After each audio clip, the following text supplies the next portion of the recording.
Dans les profondeurs insondables de la toile, là où les couloirs dimensionnels se tordent sur eux-mêmes, comme les fils d'une tapisserie cosmique, se cache un secret que même les dieux redoutent. Une forteresse de cristal noir dérive éternellement à travers les passages interdimensionnels, portant en son sein le savoir le plus dangereux de la galaxie. Son nom est murmuré avec révérence et terreur par ceux qui connaissent son existence. La Bibliothèque Noire, un lieu où chaque page pourrait damner une âme, où chaque mot contient le pouvoir de briser des mondes, où la connaissance elle-même devient une arme plus redoutable que n'importe quelle bolter ou épée tronçonneuse. Imaginez un instant le poids de ce savoir. Des millénaires de recherche sur le chaos, chaque secret arraché au warp, chaque vérité sur les puissances de la ruine consignée avec une précision terrifiante. La Bibliothèque Noire n'est pas simplement un dépôt d'archives. C'est une prison pour des idées qui pourraient consumer l'esprit des mortels, comme une flamme dévore le parchemin. C'est un sanctuaire où les Eldari ont rassemblé tout ce que leur civilisation déclinante a appris sur leur propre chute, sur la naissance de Slaanesh, sur les horreurs qui se tapissent dans l'immatérium. Mais voici le paradoxe qui fait de ce lieu quelque chose d'unique dans toute la galaxie. Ce savoir dangereux ne peut être détruit. Car comment combat-on le chaos sans comprendre le chaos? Comment peut-on espérer vaincre un ennemi dont on ignore la nature? La Bibliothèque Noire existe précisément parce que certaines connaissances, aussi toxiques soient-elles, doivent être préservées, non pas pour être utilisées à la légère, mais pour armer ceux qui ont la force d'âme de résister à leur corruption. C'est une citadelle érigée contre l'ignorance, mais dont chaque pierre pourrait devenir un vecteur de damnation entre de mauvaises mains. L'existence même de la Bibliothèque Noire est connue de si peu d'êtres dans l'immensité de la galaxie qu'elle pourrait tout aussi bien être une légende. Les farceurs des vaisseaux-mondes en parlent à voix basse. Les inquisiteurs, les plus radicaux de l'Ordo Xenos, ont entendu des rumeurs. Certains sorciers du chaos ont passé des millénaires à chercher son emplacement. Mais pour la majorité des êtres qui peuplent le 41e millénaire, cet endroit n'existe tout simplement pas. Et peut-être est-ce mieux ainsi, car la simple connaissance de son existence est déjà un fardeau. La création de la Bibliothèque Noire remonte aux jours sombres qui ont suivi la chute des Eldari, quand Slaanesh est né des excès de l'ancienne civilisation Eldari, dévorant l'âme de milliards d'êtres en un instant. Les survivants ont compris une vérité terrible. Ils possédaient un savoir sur le chaos que nul autre peuple de la galaxie ne détenait, car ils l'avaient créé de leurs propres mains. Ce savoir ne pouvait être simplement oublié. Il devait être préservé, étudié, compris. Mais il ne pouvait non plus rester accessible. Ainsi naquit l'idée d'un vaisseau-monde secret, d'une forteresse qui voyagerait éternellement dans la toile, protégée par des défenses psychiques si puissantes que seuls les plus forts pourraient espérer y pénétrer. Et qui d'autre que Ségorak, le dieu rieur, aurait pu concevoir un tel lieu, le seul dieu à Eldari à avoir échappé à la dévoration de Slaanesh, le maître de la tromperie et de l'illusion. Ségorash créa la Bibliothèque Noire comme une blague cosmique à la face du chaos lui-même. Un endroit où tous leurs secrets seraient conservés, juste hors de leur portée. Un trésor que les puissances de la ruine pourraient voir, mais jamais toucher. Un piège aussi bien qu'un sanctuaire. Les intentions exactes du dieu rieur demeurent mystérieuses, comme tout ce qui concerne Ségorach. Peut-être voyait-il déjà, dans son omniscience divine, le rôle que ce lieu jouerait dans la lutte éternelle contre le chaos. Peut-être planifiait-il déjà sa ultime plaisanterie, celle qui pourrait un jour renverser le destin de toute sa race. La Bibliothèque Noire n'est pas simplement un bâtiment flottant dans le vide. C'est un vaisseau-monde à part entière. Un craft-world sombre qui voyage sans fin à travers les couloirs labyrinthiques de la toile. Contrairement aux autres vaisseaux-mondes Eldari, qui dérivent dans l'espace réel, protégés par leurs champs de force et leurs armées, la Bibliothèque Noire existe dans une dimension parallèle. Elle navigue dans les passages de la toile, ces tunnels dimensionnels que les anciens Eldari ont tissés à travers la galaxie bien avant la chute. Son emplacement exact change constamment. Elle ne reste jamais longtemps au même endroit, suivant des routes connues seulement des Arlequins et des membres du Conseil Noir. À voir. La bibliothèque noire serait à couper le souffle et terrifiante à la fois. Sa structure externe ressemble à du cristal noir brûlé, couvert de volutes et de fioritures caractéristiques de l'architecture Eldari, mais là où les autres vaisseaux-mondes brillent de mille feux. Reflet de la gloire passée de l'Empire Eldari. La bibliothèque noire absorbe la lumière. Elle est sombre, austère, menaçante. Ses surfaces cristallines reflètent des ombres plus profondes que le vide spatial. Des ailerons et des extensions s'étendent de sa masse centrale, comme les doigts d'une main géante, tendue vers l'obscurité. L'ensemble évoque à la fois une cathédrale et une prison, un palais et un tombeau. L'intérieur est conçu comme un labyrinthe intentionnel. Des couloirs tortueux serpentent à travers la structure, menant parfois nulle part, parfois à des chambres secrètes.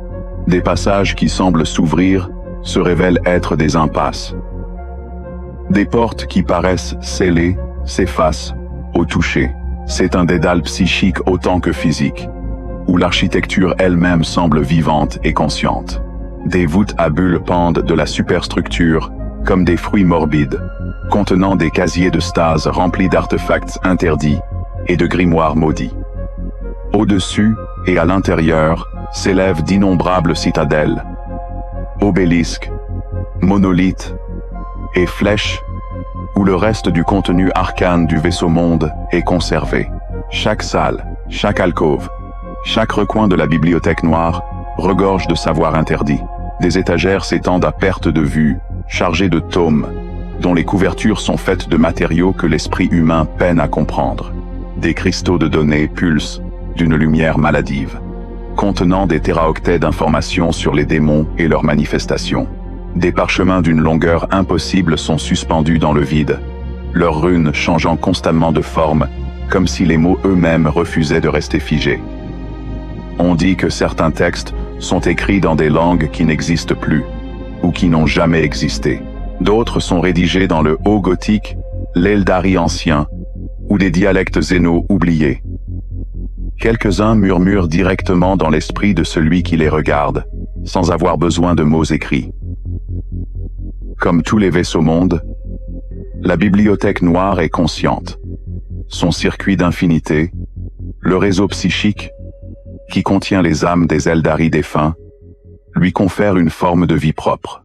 Mais contrairement aux autres Craftworlds, où cet esprit collectif veille sur les vivants avec bienveillance, l'esprit de la bibliothèque noire est gardien et juge. Il scrute quiconque tente d'entrer, sondant leur âme pour déceler la faiblesse, l'ambition mal placée, la vulnérabilité au chaos. Ceux qui ne passent pas l'examen se retrouvent simplement incapables de franchir les portails d'entrée. La bibliothèque refuse de les laisser entrer, ces portes demeurant obstinément closes. Ce n'est pas une question de force physique ou de ruse. C'est une question de pureté, d'intention et de force d'âme. Les défenses psychiques qui entourent la bibliothèque noire sont parmi les plus puissantes de toute la galaxie. Des barrières de volonté pure, tissées par des générations de farcieurs, forment un cocon impénétrable autour du vaisseau-monde. Ces défenses ne se contentent pas de bloquer les intrusions physiques, elles repoussent activement les entités du Warp qui tenteraient de s'approcher. Aucun démon, aussi puissant soit-il, ne peut forcer son passage à travers ces protections. Les tentatives pour sonder psychiquement le vaisseau-monde se heurtent à un mur de force mentale qui renvoie les sondes avec une violence dévastatrice.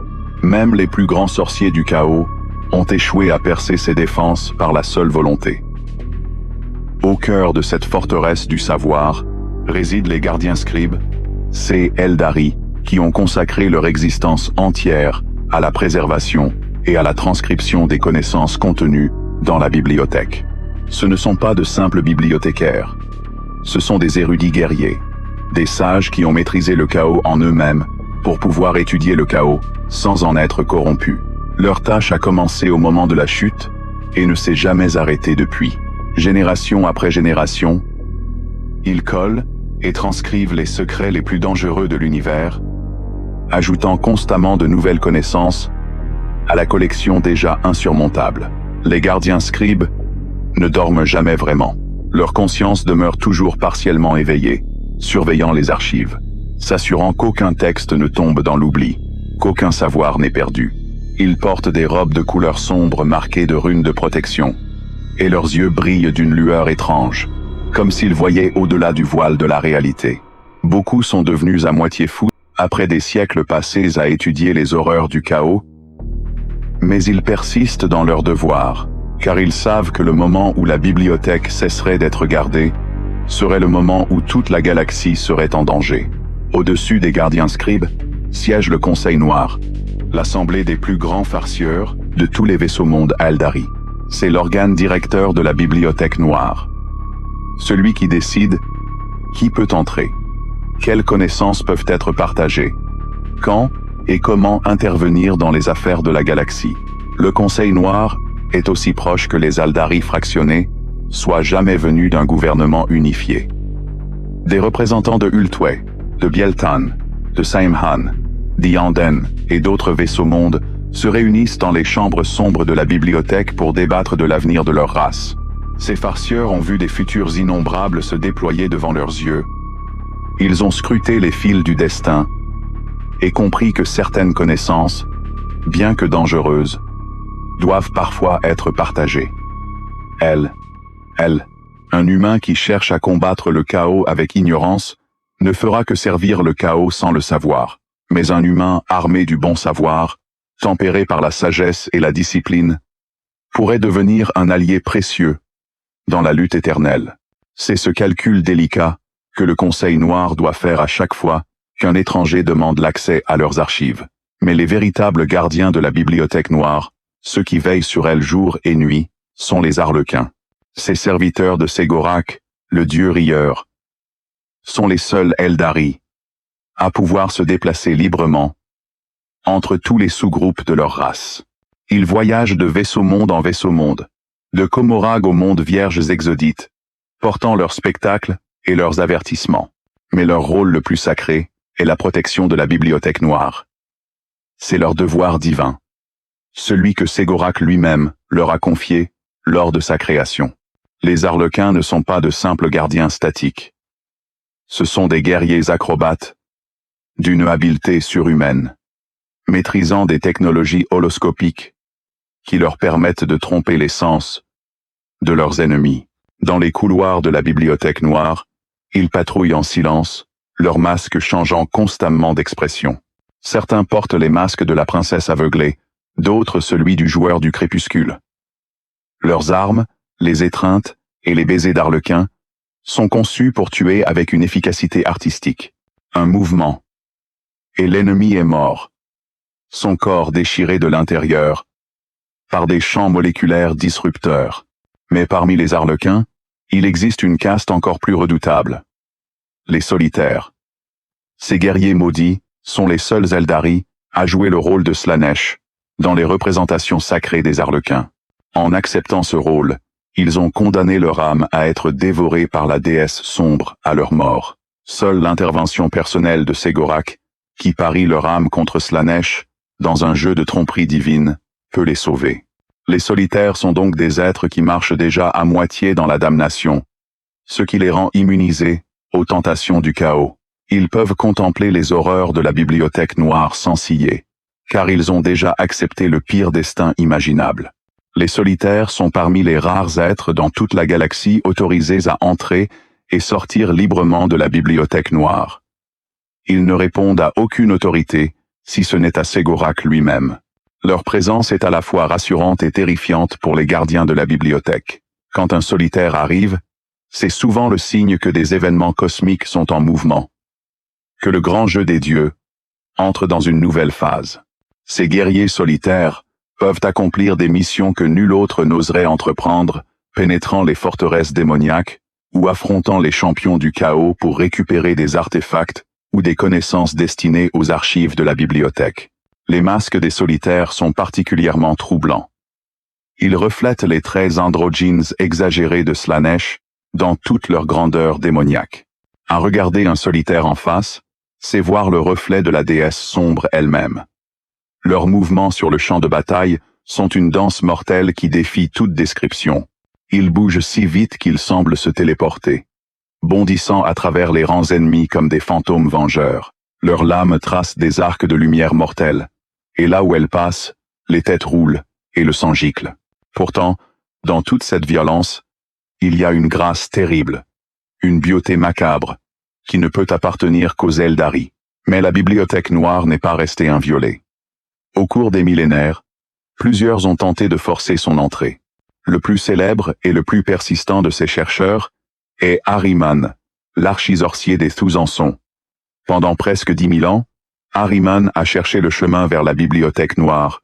Sa quête est devenue une obsession consumante, une fixation qui le pousse à travers la galaxie à la recherche de la moindre rumeur, du moindre indice qui pourrait le rapprocher de son but. Pourquoi Ahriman cherche-t-il si désespérément à entrer dans la bibliothèque noire? La réponse réside dans la tragédie de sa propre légion. Après la chute de Prospero et leur fuite dans l'œil de la terreur, les Thuzansons ont commencé à muter de manière incontrôlée sous l'influence de Tzancch. Désespéré de sauver ses frères, Ahriman a lancé un sort d'une puissance inimaginable, la rubrique d'Ahriman. Ce sort a stoppé les mutations, mais au prix terrible de transformer la majorité de la Légion en automates de poussière, leurs esprits piégés, pour l'éternité, dans leurs armures. Seuls les psychés les plus puissants ont conservé leur conscience, leur pouvoir décuplé, mais leur humanité gravement altérée. Depuis ce jour maudit, Ahriman cherche un moyen d'inverser les effets de la rubrique. Il croit que le savoir nécessaire se trouve quelque part dans la bibliothèque noire. Peut-être dans un ancien grimoire, Aeldari, sur la manipulation des âmes. Peut-être dans les écrits sur la création de Slaanesh.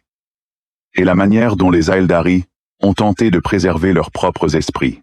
Ahriman est convaincu que s'il pouvait accéder aux archives les plus profondes de la bibliothèque, il trouverait enfin la clé pour sauver ses frères et obtenir la rédemption pour ce qu'il leur a fait. Ahriman. En l'an 998 du 41e millénaire, juste avant la 13e croisade noire d'Abaddon le profanateur, Ahriman a lancé son assaut le plus audacieux contre la bibliothèque noire. Rassemblant une force massive de Thuzansons, de sorciers et de cultistes, il a pénétré dans la toile elle-même. Les combats qui ont suivi étaient apocalyptiques. Les Arlequins se sont battus avec une férocité désespérée, leurs lames scintillant dans l'obscurité des couloirs dimensionnels. Les vaisseaux mondes d'Ultway et de Luganat ont envoyé leurs forces pour renforcer les défenses, transformant les artères de la toile en champs de bataille sanglants. Ahriman a avancé méthodiquement, brisant les défenses une par une avec ses sorts dévastateurs. Ces sorciers invoquaient des démons et pliaient la réalité à leur volonté. Pendant un moment terrifiant, il sembla que rien ne pourrait l'arrêter. Les Thuzansons avancèrent, jusqu'à ce qu'ils puissent voir la bibliothèque noire elle-même, flottant dans la distance, comme un joyau noir d'une beauté mortelle. Ahriman tendit la main vers son objectif de 10 millénaires, si proche qu'il pouvait presque toucher les connaissances qu'il désirait tant. Mais la bibliothèque noire n'allait pas se laisser prendre si facilement. Les défenses finales se sont activées, et une contre-attaque coordonnée des Arlequins et des Eldari a repoussé l'assaut. Les couloirs de la toile se sont refermés derrière les envahisseurs, les piégeant. Des sections entières de la toile ont été sacrifiées, scellées à jamais, avec les corps des morts des deux camps. Quand la fumée s'est dissipée, Ahriman avait échoué une fois de plus. Il s'était retiré dans l'œil de la terreur, vaincu, mais pas brisé. Sa quête continuerait. Elle continuerait toujours. Mais Ahriman n'est pas le seul humain à avoir cherché l'entrée de la bibliothèque noire. Il y a ceux qu'on appelle les Illuminati, un groupe secret d'humains qui ont survécu à la possession démoniaque et en sont ressortis purifiés, leur âme renforcée par l'épreuve. Ces individus rares possèdent une force de volonté si grande qu'ils peuvent entrer et sortir de la bibliothèque noire à leur guise. Leur existence est un secret jalousement gardé, et même l'Inquisition ignore la plupart du temps qui ils sont. Les Illuminati utilisent les connaissances de la bibliothèque noire pour combattre le chaos depuis l'ombre, menant leur propre guerre secrète contre les puissances de la ruine. Puis il y a l'inquisiteur Bronislaw Ševák, dont l'histoire est devenue légendaire parmi ceux qui connaissent l'existence de la bibliothèque noire. Ševák était un inquisiteur de l'Ordo Xenos, spécialiste des Aeldari, qui avait consacré des siècles à l'étude de cette race énigmatique. À l'âge de 400 ans, fragile et confiné dans un costume de suspension cryogénique pour maintenir son corps défaillant en vie, Ševák fouillait les ruines d'un vaisseau-monde écrasé sur la planète d'Arturus. Il cherchait à comprendre la technologie de transfert d'âme des Eldari, espérant pouvoir l'appliquer à l'empereur Dieu lui-même. C'est là que son destin a basculé. Alors qu'une équipe de Death Watch tentait de détruire les artefacts Xeno et d'arrêter Ševák, une troupe de harlequins est apparue de nulle part. Ils ont massacré les Space Marines de la Death Watch, sans même toucher à Ševák et ses acolytes.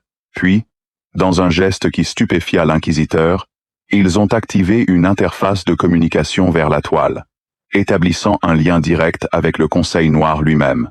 Et le Conseil Noir a fait quelque chose d'impensable. Ils ont invité Ševák à passer ce qui lui restait de vie dans la bibliothèque noire, étudiant les archives sur le chaos. Ševák a accepté, bien sûr. Comment aurait-il pu refuser? Il a passé plusieurs années dans la bibliothèque noire, et quand il en est finalement ressorti, il était méconnaissable. Le temps dans la toile avait inversé son vieillissement. L'homme frêle et mourant était devenu un guerrier dans la force de l'âge. Ses connaissances s'étaient exponentiellement accrues. Il avait lu des textes que nul humain n'avait jamais vus. Il comprenait maintenant le chaos d'une manière qui terroriserait même les inquisiteurs les plus radicaux. Mais cette connaissance est venue avec un prix. Ševák est devenu un homme traqué. Les Aeldari veulent le récupérer, considérant qu'un humain possédant un tel savoir est trop dangereux pour être laissé libre. L'Inquisition elle-même se méfie de lui, certains le considérant comme corrompu par son exposition prolongée au savoir interdit. Et Ahriman. Oh! Ahriman veut désespérément capturer Ševák et extraire de son esprit tout ce qu'il a appris dans la bibliothèque noire. L'inquisiteur a réussi à voler l'Atlas infernal, une carte vivante de la toile, lors de son évasion. Avec cet artefact, il peut naviguer dans les couloirs dimensionnels, restant toujours un pas devant ses poursuivants. Mais la traque ne s'arrête jamais. L'histoire de Ševák soulève des questions troublantes sur la nature du savoir interdit. Était-ce une erreur du Conseil Noir de lui permettre d'entrer, ou était-ce une décision calculée? Sachant qu'un humain armé de connaissances pourrait s'avérer un allié précieux dans la lutte contre le chaos, Ševák lui-même semble hanté par ce qu'il a appris. Il sait maintenant des vérités que l'humanité n'était pas censée connaître. Il a vu des prophéties qui prédisent la chute finale de l'Imperium. Il comprend la nature véritable des dieux du chaos d'une manière qui fait paraître les enseignements de l'ecclésiarchie comme des contes d'enfants. Ce fardeau de connaissances pèse sur lui, le poussant à agir même quand il préférerait se cacher.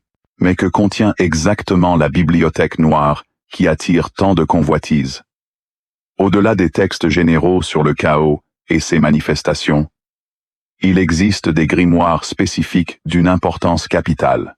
Le plus notoire est peut-être une copie du livre de Magnus, le grimoire personnel du primarque des Touzançons. Ce tome immense contient toute la sagesse accumulée de Magnus le Rouge avant et après sa chute. Ces pages, dit-on, rampent et changent constamment, les mots se réorganisant comme s'ils étaient vivants. Regarder ces pages, c'est inviter la folie dans son esprit. Les quelques érudits impériaux qui connaissent son existence croit que le livre s'étend pour accommoder les connaissances, toujours croissantes, de son créateur. D'autres pensent que le livre a gagné une conscience propre, quand Magnus s'est livré à Tsanch. Le livre original repose dans la chambre la plus intérieure, au sommet de la tour du Cyclope, sur Sortiarius, et Magnus le porte, quand il marche en guerre. Mais une copie existe dans la bibliothèque noire, récupérée on ne sait comment par les Aeldari. Cette copie est gardée dans les voûtes les plus profondes, protégée par des sceaux psychiques si puissants que même les gardiens scribes hésitent à s'en approcher. C'est ce livre qu'Ahriman cherche plus que toute autre chose. Il croit que dans ces pages se trouve la formule pour inverser la rubrique, pour restaurer ses frères à leur état d'origine. Mais le Conseil Noir sait qu'Ahriman ne trouverait dans ce livre que de nouvelles façons de damner son âme et celle de sa légion. La bibliothèque contient également des connaissances sur les stans, les dieux stellaires des Nécrons, ces entités anciennes, qui se nourrissaient jadis des étoiles elles-mêmes, ont été fragmentées et emprisonnées par leurs propres serviteurs. Mais leur nature exacte, leurs capacités, leurs faiblesses, tout cela est consigné dans les archives de la Bibliothèque Noire. Les Aeldari ont affronté les Nécrons pendant la guerre céleste. Il y a des millions d'années, et ils ont appris des vérités sur ces êtres métalliques et leurs maîtres divins que même les Nécrons eux-mêmes semblent avoir oubliés. Ce savoir pourrait être d'une valeur inestimable dans les conflits actuels contre les dynasties Nécrons qui se réveillent à travers la galaxie. Un autre secret gardé dans les profondeurs de la Bibliothèque Noire concerne Ara, le seigneur phénix déchu. Ara était autrefois le premier exarque, le fondateur même de la voie du guerrier parmi les Aeldari. Mais il est tombé dans la folie et la trahison, devenant quelque chose de monstrueux. Certains disent qu'il est devenu Drazar, le maître des lames, le champion le plus redouté des Drukhari de Komora. D'autres pensent qu'il a été entièrement consumé par Ken, le dieu de la guerre Aeldari. La vérité sur son destin est enfermée quelque part dans les archives. Un mystère que même les Aeldari préfèrent parfois ne pas résoudre. Car si Ara vit encore, sous quelque forme que ce soit, il représente une menace existentielle pour toute leur race. La Bibliothèque Noire contient aussi le livre du Ranadandra, également connu comme le livre du destin. Ce tome prophétique décrit la fin ultime des Aeldari, la bataille finale, où ils affronteront le chaos, dans un dernier conflit apocalyptique, pendant des millénaires. Ce livre est resté scellé, ses chaînes de lumière refusant de se desserrer.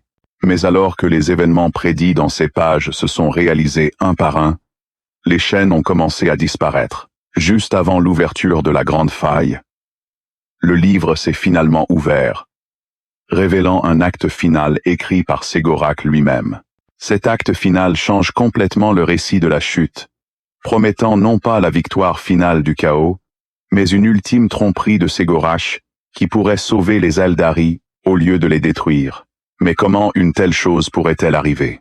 Le texte reste délibérément vague, parlant de Ségorak qui tromperait Slaanesh pour qu'elle dépense toute son énergie à sauver les Aeldari plutôt qu'à les détruire.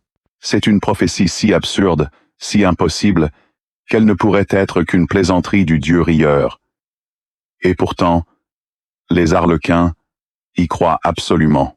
Ils ont commencé les étapes de cette danse finale, travaillant à accomplir la prophétie, même si cela signifie leur destruction totale. Car pour les serviteurs de Ségorak, même la destruction fait partie du spectacle. Et la plus grande blague de toutes pourrait être celle qui sauve leur race de l'extinction.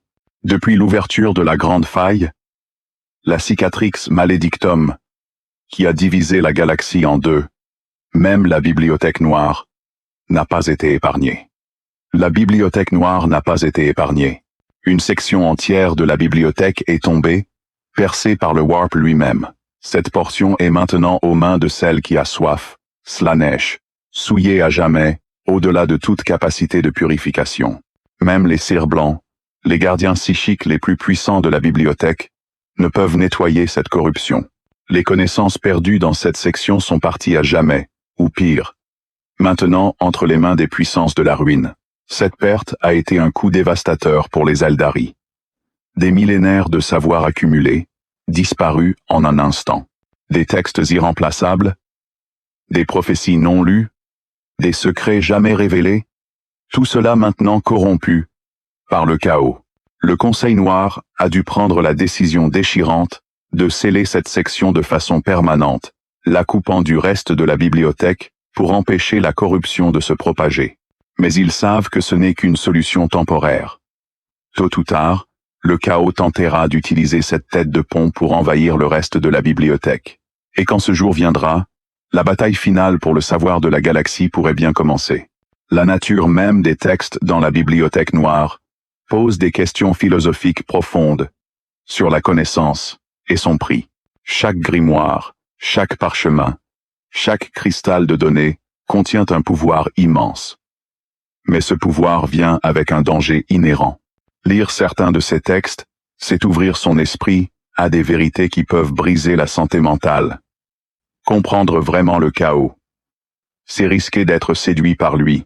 Les gardiens scribes qui passent leur vie dans ces archives doivent maintenir une discipline psychique constante, se protégeant contre les murmures qui s'échappent des pages, les images qui hantent leurs rêves, les tentations qui murmurent dans l'obscurité. Certains textes sont si dangereux qu'ils sont gardés dans des voûtes de stase séparées, isolées du reste de la bibliothèque. Ces grimoires maudits ne sont consultés que dans les circonstances les plus désespérées, quand aucune autre option n'existe. Et même alors, ceux qui les lisent doivent être surveillés constamment, prêts à être exécutés au premier signe de corruption. Car le chaos ne dort jamais.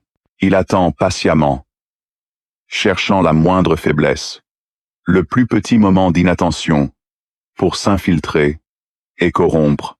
Pourtant, malgré tous ces dangers, la bibliothèque noire reste essentielle. Elle représente la mémoire collective des Aeldari, le dernier dépôt complet de leur savoir sur le chaos. Sans elle, chaque vaisseau-monde serait isolé, ne possédant que des fragments de connaissances. Avec elle, ils ont accès à l'expérience accumulée de toute leur race. Quand une nouvelle manifestation démoniaque apparaît, quand un culte chaotique émerge avec des pratiques inconnues, quand les sorciers du chaos inventent de nouveaux sorts, les archives de la bibliothèque noire offrent des réponses. Elles montrent que cela s'est déjà produit avant, que d'autres ont affronté ces menaces et ont trouvé des moyens de les combattre. La bibliothèque noire n'est pas simplement un musée du passé. C'est un arsenal actif dans la guerre contre le chaos. Les Harlequins l'utilisent pour planifier leurs raids contre les forteresses démoniaques. Les farcieurs y consultent des prophéties pour guider leurs décisions. Même les Aeldari sombres de Comorag, bien qu'ils ne puissent jamais s'entrer dans la bibliothèque elle-même, bénéficiant indirectement de ces connaissances quand les Harlequins partagent des avertissements ou des conseils. Dans un sens, la bibliothèque noire est l'une des rares choses qui unit encore les différentes factions Aeldari. Un rappel de ce qu'ils étaient autrefois et de ce qu'ils pourraient redevenir. Et c'est peut-être là le véritable génie de Ségorak dans la création de ce lieu. La bibliothèque noire n'est pas juste un dépôt de savoir interdit. C'est un symbole d'espoir. Elle représente l'idée que le chaos peut être compris, étudié, combattu. Que la connaissance, aussi dangereuse soit-elle, reste une arme plus puissante que l'ignorance. Que même face aux puissances de la ruine qui ont dévoré leur civilisation, les Aeldari peuvent encore apprendre, s'adapter, survivre. Tant que la bibliothèque noire existe, tant qu'elle dérive à travers la toile avec ses archives intactes, il reste un espoir pour la race Aeldari. Un espoir mince comme un fil, fragile comme du cristal, mais un espoir néanmoins. Quantois, refaisant, well fast. Quantois, well fast, well fast, well fast. Dans le 41e millénaire, alors que la galaxie brûle et que le chaos menace d'engloutir tout ce qui existe, la bibliothèque noire demeure, silencieuse, vigilante, attendant. Ses gardiens continuent leur veille éternelle. Les Harlequins dansent leur danse mortelle dans ces couloirs. Le Conseil noir délibère, sur des décisions qui pourraient changer le destin de milliards. Et dans ses voûtes les plus profondes, les secrets les plus sombres de l'univers reposent, préservés pour le jour où ils seront nécessaires. Car ce jour viendra. Il vient toujours. Viendra. Vient toujours. Viendra. Et quand il arrivera, la bibliothèque noire sera prête. Le paradoxe final de la bibliothèque noire est qu'elle représente à la fois la plus grande faiblesse et la plus grande force des Aeldari. C'est leur faiblesse. Car elle contient en un seul lieu, concentré tout le savoir, qui pourrait les détruire, s'ils tombaient entre de mauvaises mains. Si Ahriman ou un autre champion du chaos parvenait à pénétrer ses défenses et à maîtriser ne serait-ce qu'une fraction de ses archives, le chaos gagnerait un avantage décisif dans la lutte éternelle.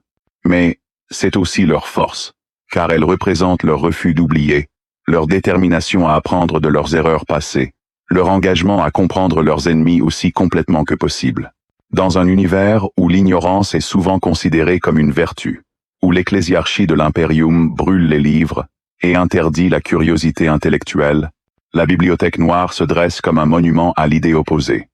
Elle proclame que la connaissance, même la connaissance dangereuse, vaut la peine d'être préservée, que comprendre ses ennemis ne signifie pas se soumettre à eux, que la lumière de la raison peut encore briller, même dans les ténèbres du 41e millénaire.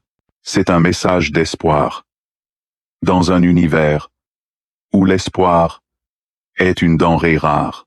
Alors que nous terminons notre exploration de ce lieu légendaire, il est important de se rappeler que la bibliothèque noire n'est pas simplement un élément du lore Warhammer. C'est une métaphore puissante sur la nature de la connaissance elle-même.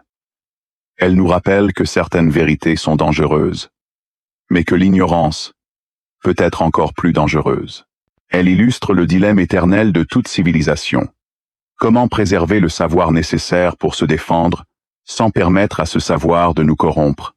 C'est une question qui résonne bien au-delà de l'univers fictif de Warhammer, touchant à des préoccupations très réelles sur la censure, l'éducation et les limites de la curiosité humaine. La bibliothèque noire nous enseigne que le savoir en lui-même n'est ni bon ni mauvais. C'est l'usage que nous en faisons qui détermine sa nature. L'usage nous point, ayez, nous point, les gardiens scribes qui étudient le chaos ne deviennent pas des serviteurs du chaos. Au contraire, leur compréhension leur permet de combattre plus efficacement les puissances de la ruine. Zevak, malgré toutes ces années passées à lire des textes interdits, n'a pas été corrompu mais renforcé dans sa détermination à protéger l'humanité. Même Ahriman, dans sa quête obsessionnelle, cherche non pas le pouvoir pour lui-même, mais la rédemption pour sa légion. Le savoir, interdit de la bibliothèque noire, peut éclairer aussi bien que corrompre, selon la force d'âme de celui qui le cherche. Et ainsi la bibliothèque noire continue sa dérive éternelle à travers les couloirs de la toile, un phare de connaissance dans l'obscurité, une forteresse contre l'ignorance, un arsenal dans la guerre contre le chaos. Ces portes restent fermées à presque tous, mais pour les rares élus qui démontrent la force nécessaire pour supporter son fardeau, elle offre des réponses que nul autre lieu dans la galaxie ne peut fournir. Et tant qu'elle existera, tant que ses gardiens maintiendront leur veille, il restera un espoir que le savoir puisse triompher sur les ténèbres, que la raison puisse prévaloir sur la folie, que la lumière de la compréhension puisse percer même les ombres les plus profondes du Warp. Voilà pour notre plongée dans les mystères de la bibliothèque noire, ce sanctuaire de savoirs interdits qui défie l'éternité au cœur de la toile. Si cette exploration des secrets les plus sombres de la galaxie vous a captivé, n'oubliez pas de liker cette vidéo et de vous abonner à la chaîne pour ne manquer aucune de nos futures expéditions dans le lore de Warhammer. Et dites-moi en commentaire, si vous pouviez accéder à la bibliothèque noire pour une seule question, quelle vérité interdite chercheriez-vous à découvrir? À très bientôt, et que l'empereur protège. Ou peut-être, dans ce cas précis, Que Ségorak vous guide dans votre quête de connaissance.